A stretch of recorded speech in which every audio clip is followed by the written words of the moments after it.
ja vaatame, mida Töötukassa teeb ja mis neil on teoksil. Milline on nende fookus oskuste arendamisel 2026 aastal ja edasi. Ja nüüd järgmise ettekande puhul oodatakse huviga ka küsimusi, mis on, nii et saame neid kas siis vestlusaknasse või kui jääb ajavaru piisavalt, saame ka reaalselt niimoodi otse küsida ettekande lõpus. Ja millele Töötukassa oma fookust on panemas, sellele tuleb meile kõnelema Töötukassa teenuste osakonna juhataja asetäitja, kes siis veab oskuste arendamise teenuste teemasid. Sandra Vaha. Sandra, ole hea! Anna meile selline vahva sissevaade, kuhu suunas Töötukassa oma tegemistega on liikumas, et kaasata inimesi uuesti tööturule. Ja, Harald, ma loodan, et mind on hästi kuulda. Andke märku, kui ei ole. Kostub.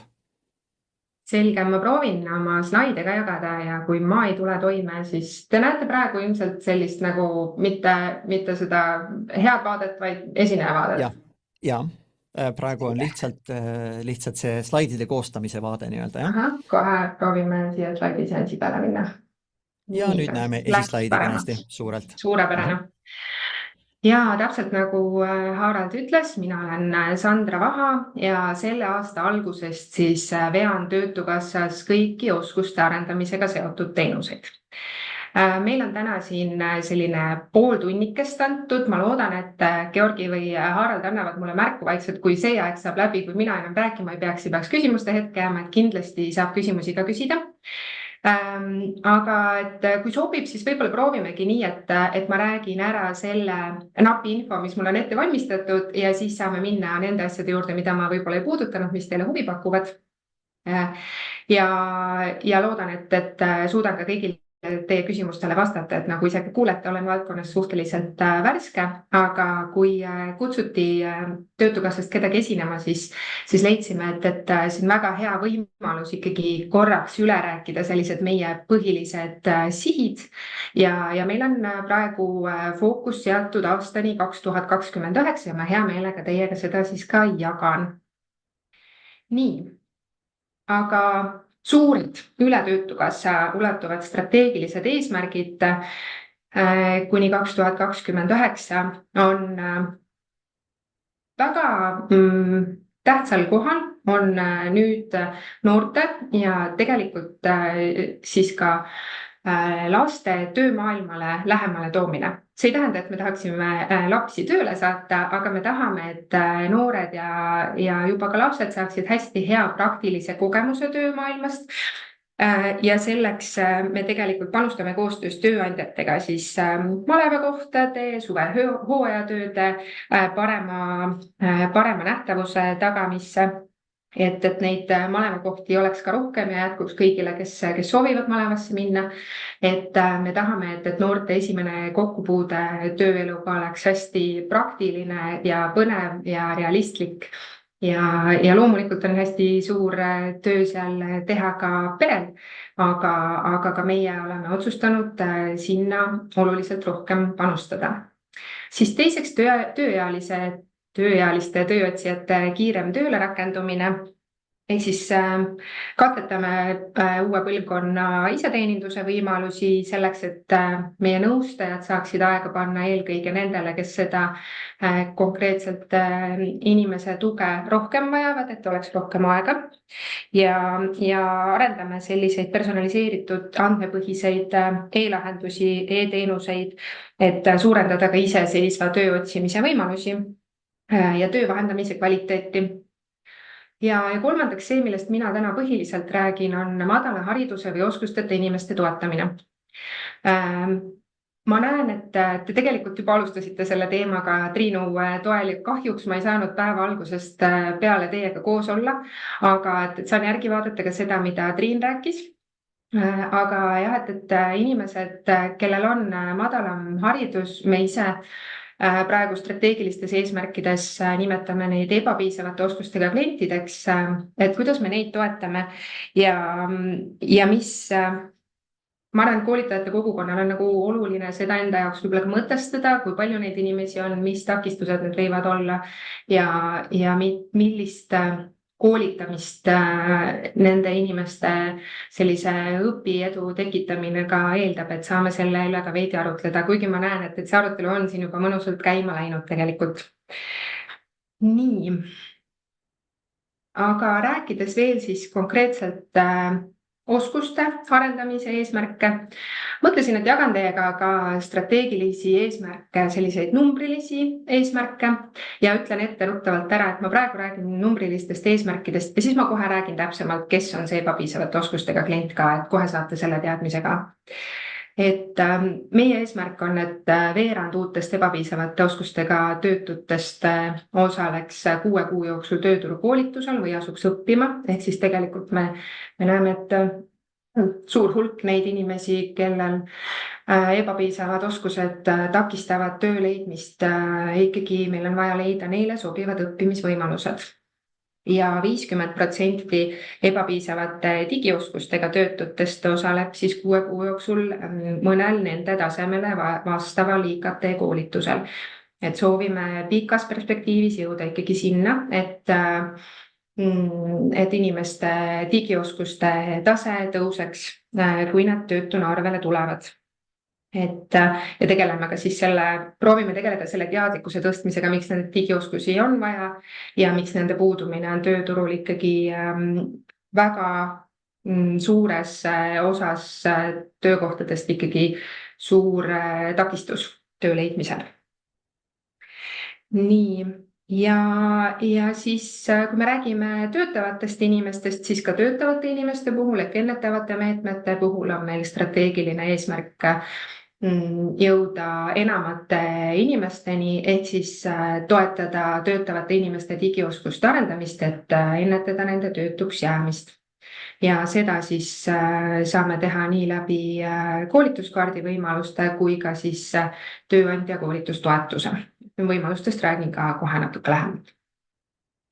Ja lisaks on meil lähiajal valmimas 2 mahukat uuringut töötust ennetavate meetmete kohta ja need me saame siis aluseks võtta, et teenuseid analüüsida ja vajadusel muutusi sinna sisse viia. Nii et põnevad ajad on ees ka tegelikult töötust ennetavate meetmete rindel.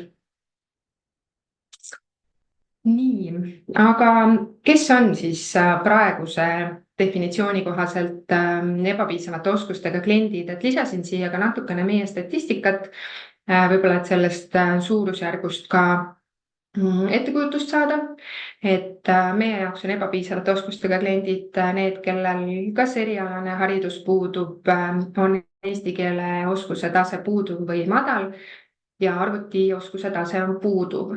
Käivad arutelud selle üle, et kas me neid parameetreid muudame, tõenäoliselt varsti muudame veidi, sest et näiteks see, et kas see puuduv arvutioskuse tase, et kui me aitame selle ütleme algtasemele, et kas siis see on see, mis tegelikult annab juba tööturul konkurentsieelise kliendile või mitte.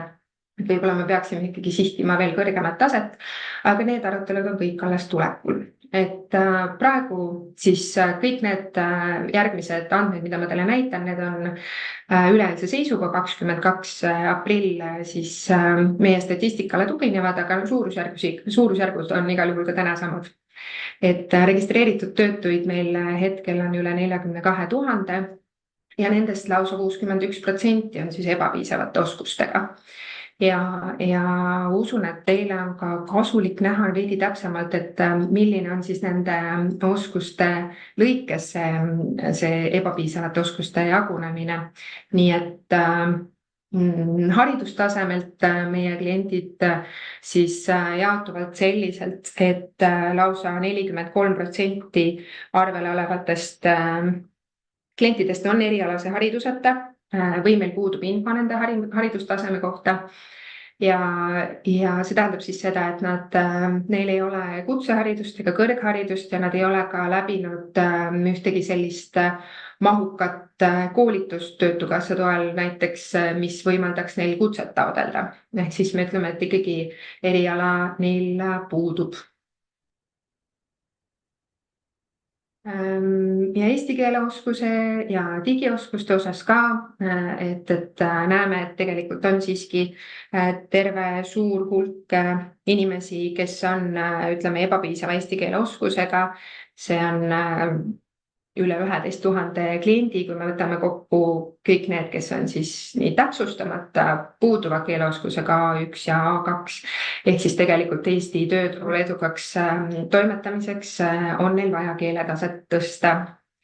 Ja digioskuste puhul, nagu te enne kuulsite, et praegu arvestame, et kui on puuduv digioskuste tase, siis on kindlasti seda puuduvat taset vaja tõsta, aga et sellises pikemas perspektiivis on ikkagi arutelul ka see, et kas algtase on see, millest tegelikult piisab või me peaksimegi püüdma ikkagi seda taset veel kõrgemale tõsta.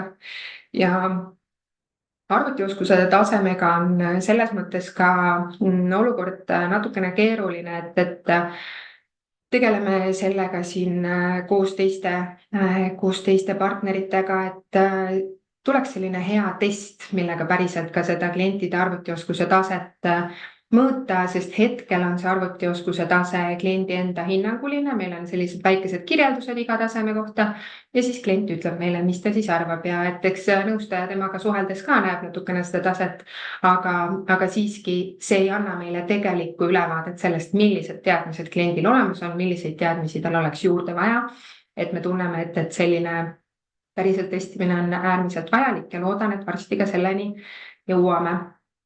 Ja kui me Ma korraks, räägime Sandra, küsin, kuna ma näen, seal on eksperdi tase ja me räägime ebapiisavate oskustega kliendist, siis see tundub nagu kuidagi nagu vastuolu seal, et ta on ebapiisava oskusega, aga tema arvutioskuse tase on eksperdi tase. ei, Aga siis see ongi on puhtalt tema hinnangu järgi. ja võib-olla on vaja selgitust. Väga hea, et sa seda küsisid, Harald, aitäh. Et siin on, kui ma näitan neid eesti keele oskuse taset, ma ei näita siin ainult ebapiisavate oskustega kliente, et siin on kõik Okay, see on kliendid, kõik kokku. ja. Ehk siis kõigist arvel olevatest klientidest on siis selline hulk, kellel on arvutioskusi liiga vähe, kellel on eesti keele tase puuduv ja siis kokku sealt tekib nende erinevate siis aspektide pealt siis 61% töötutest, et 61% on üks nendest parameetritest siis madalam, kui me eeldaks. Loodan, et sai selgemaks. Et kas siis võib eeldada, et pealkiri on natuke eksitav, et kui jäävad slaidid pärast materjalina kasutamaks? Jaa, see on väga hea tähelepanek, Külli. Muudan selle pealkirja ära, täpselt nii. Nii. Aga siis korra natukene, et lauda tuua ka seda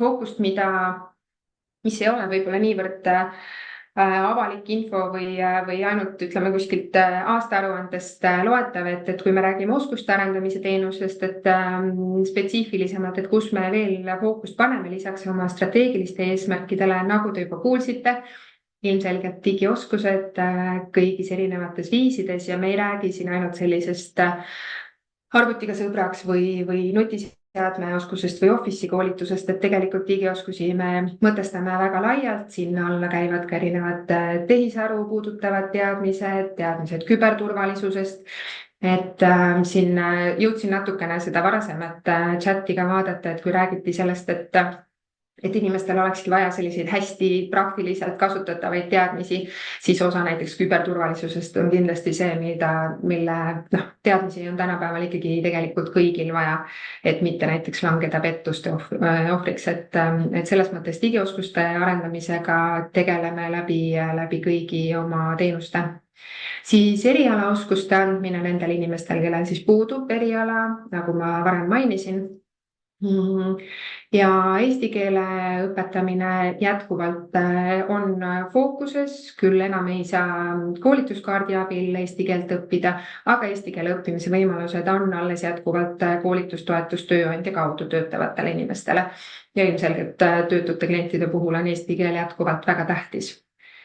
Ja sellise väikese eelinfona saan teile ka öelda, et me oleme väga tõsiselt üle vaatamas ka seda, mis keeltes meil erinevatel koolitustel siis osaleda saab, et me tahame jõuda sinnani, et nendes valdkondades, kus töötamiseks on eelduseks eesti keel, see on eesti keele nõudega ametikohad, et seal ikkagi või töökohad, seal ikkagi toimuks ka õppimine juba eesti keeles selleks, et inimene pärast neid erialaoskuste omandamist olekski võimeline ka tööle asuma, mitte et tal ei oleks järgmine barjäär, et tal keeleoskust tegelikult ei ole. Ehk siis tegeleme sellega, et saada paremat ülevaadet, millised ametid on need, mis kindlasti eesti keelt eeldavad ja juhul, kui siis inimesel puudub eesti keele oskus, aga tal on suur soov siseneda just kindlasse valdkonda, kus eesti keele nõue on olemas, siis me saame aru, et me peame kõigepealt tegelema eesti keele oskuse arendamisega ja siis saame tegeleda edasi erialaoskustega.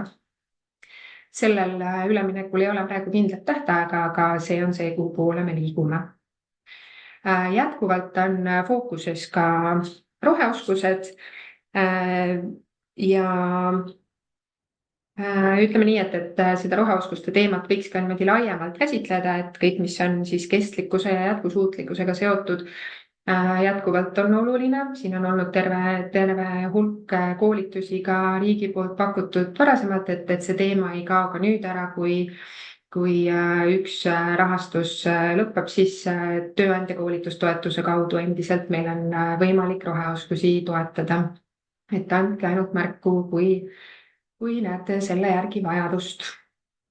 Ja siis viimaks, et jällegi teema, mis teil, mulle tundub, on juba läbi käinud, on need inimesed, kellel ütleme, et haridustee on võib-olla jäänud pooleli, varasem õppimiskogemus ei ole olnud positiivne, neil on erinevad praktilised takistused, miks neil on keeruline uusi oskusi omandada erinevatel viisidel. Siis otsime ka aktiivselt nende klientide vajadustele vastamaid õppimisvõimalusi, sealhulgas näiteks lühemaid õpiampse, et tekitada selline eduelamus ja suurendada valmisolekut üldse õppima ja oskusi omandama. Et tegeleme sellega aktiivselt jällegi läbi mitmete teenuste, nii et oleme täiesti teadlikud sellest, et on hulk inimesi, kellel on ikkagi väga palju põhjuseid, miks neil on need ebapiisavad oskused ja püüame siis aidata nende mõju vähendada nii palju, et valmisolek õppima asumiseks ikkagi tuleks, et nad saaksid need positiivsed esmased kogemused ja siis sealt läheksid aina edasi enda arendamisel. Nii, aga ja selline võib-olla siis info siia juurde ka, et igaks juhuks kordan üle, et kui me räägime koolitustest, siis meil on sisuliselt siis tellitavad koolitused ja koolituskaart ja meie suund on ehk siis tellitavad koolitused nendes valdkondades, kus on suur hulk inimesi, kellel oleks mingit oskust arendada vaja, näiteks eesti keel, digioskused, ettevõtlus. Ja siis on koolituskaart, aga meie suund on ka sellele, et me soovime ikkagi suurendada hangitavate koolituste arvu. Just selleks, et need koolitused, mis meie klientideni jõuaks, oleks neile hästi sobivad ja läbi hankimise on tihti hea seda tagada. Nii, aga mina oma selle põhiinfo, mida ma tahtsin teile edasi anda, ja suured suunad sain praegu räägitud. Tundub, et on ajaliselt ka okei, nii et meil on kenasti küsimusteks aega. Ja, meil on küsimusteks aega pea 10 minutit, et saab neid lisada vestlusesse või otse küsida. Siin on Georgilt tulnud üks kommentaar, kui Sandra, sa mainisid, et otsite head viisi, kuidas hinnata inimese sellist digioskust, siis Georgi vestluses pakkus välja Europassi digioskuste testi, et kas see võib olla lahenduseks, et seda saad sealt pärast siis vaadata, kas see võiks niimoodi ühilduda.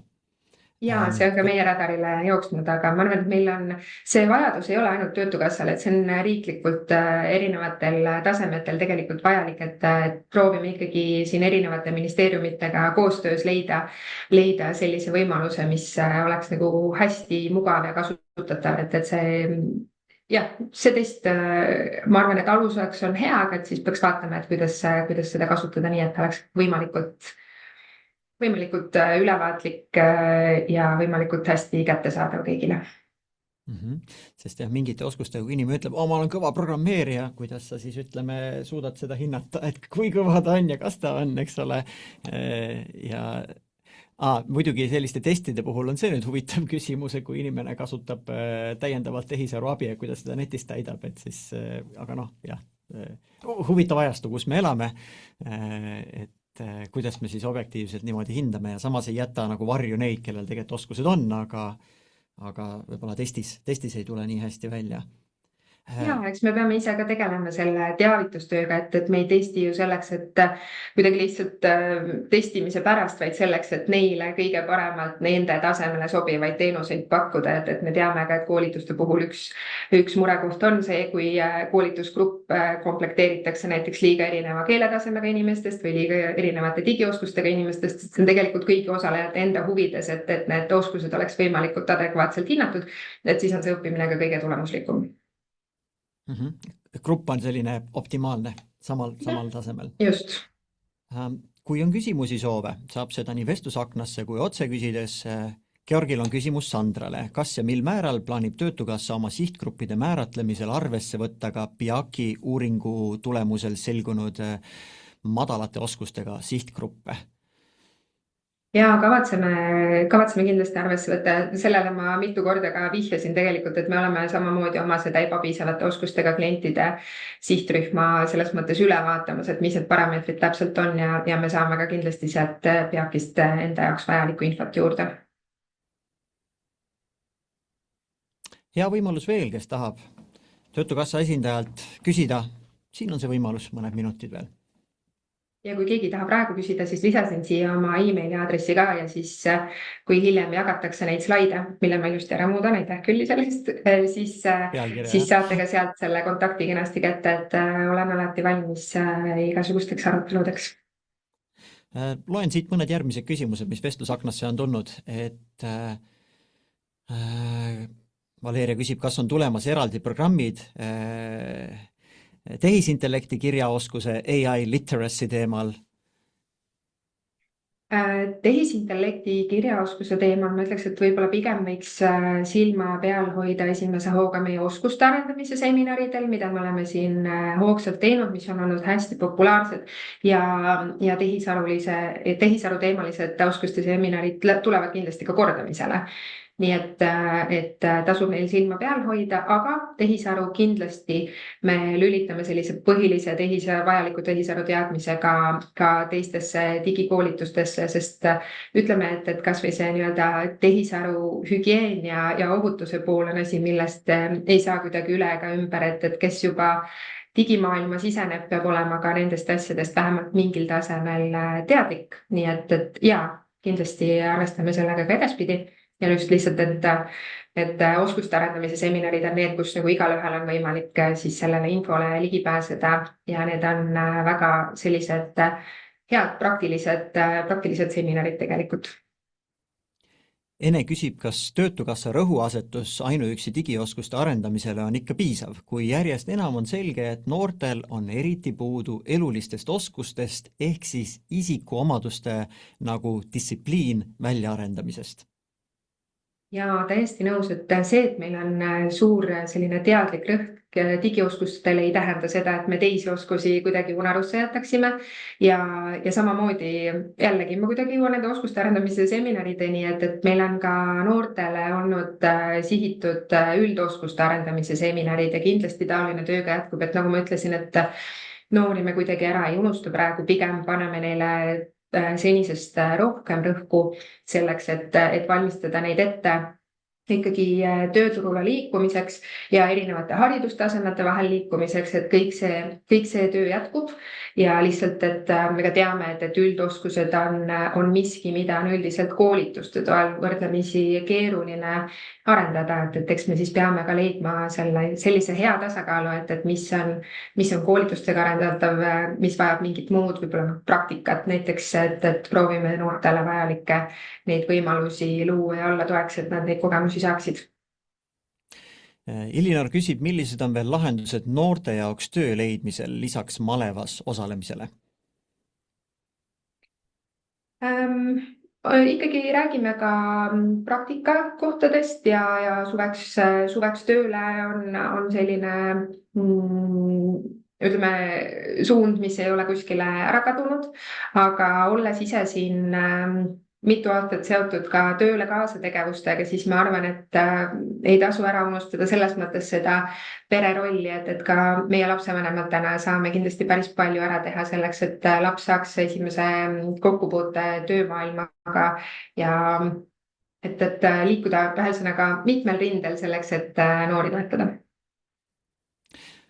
Kaido küsib sellise võib-olla retooriline küsimus, mis ei oota vastust, aga suunab mõtlema. Kaido ütleb, et Lätis saab ettevõtte kuni 50% toetust oma töötajate koolituseks. Eestis läheb see raha ametkondadele. Kas see on mõistlik lahendus?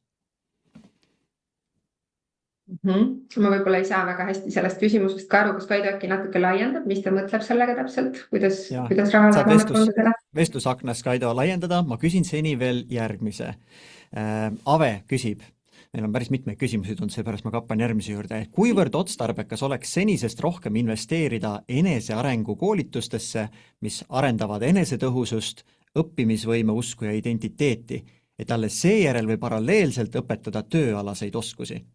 Et kuivõrd suurel osal Töötukassa klientidest on takistuseks mitte ainult oskuste nappus, vaid madal eneseusk, õppimishirm või kinnistunud uskumus, et nad ei ole võimelised muutuma.